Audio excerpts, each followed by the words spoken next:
کرتی رہی او بکا کرتی رہی اے او بکا زینب زینب زینب زینب زینب زینب زینب زینب زینب زینب زینب زینب زینب زینب شام غریب آ گئی تاریک بن میں چھا گئی مارے گئے رن میں سبھی کس کی نظر ہے کھا گئی ہے دشت میں بے آسرا ہے دشت میں بے آسرا زینب زینب زینب زینب زینب زینب زینب زینب زینب زینب زینب زینب زینب بائی پڑا ہے بے کفن تیروں سے جلنی ہے بدن ٹکڑے ہوئے ابن حسن اجرا ہے زہرا کے چمن اصغر کا جھولا جل گیا اصغر کا جھولا جل گیا زینب زینب زینب زینب زینب زینب زینب زینب زینب زینب زینب زینب زینب زینب زینب زینب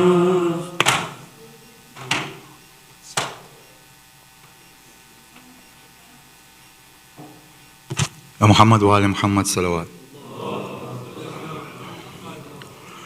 Quick announcement, brothers and sisters.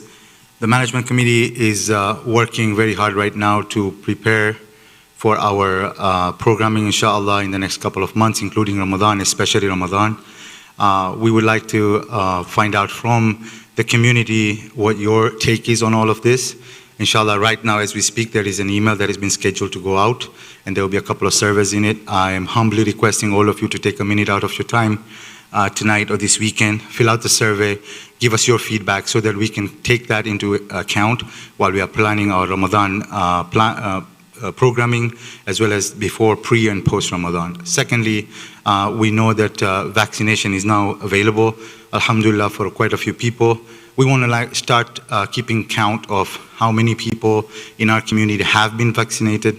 So there's a second survey that's part of that email. It's very optional. It's optional, but it would help us understand how much of our community has been vaccinated. So I'm humbly requesting all of you guys to participate, give us the information so that we can use that information to make our planning better.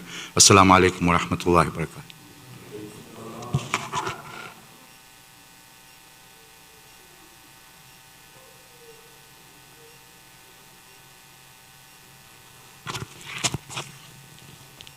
جزارت السلام علیکم یا رسول اللہ، السلام علیکم یا امیر المؤمنین، السلام علیکم یا فاطمہ الزہرا سید النساء العالمین، السلام علیکم یا حسن المجتبی، السلام علیکم یا ابا عبداللہ الحسین وعلی علی ابن الحسین وعلی اولاد الحسین وعلی اصحاب الحسین واخیک العباس واختک زینب جميعا ورحمۃ اللہ وبرکاتہ.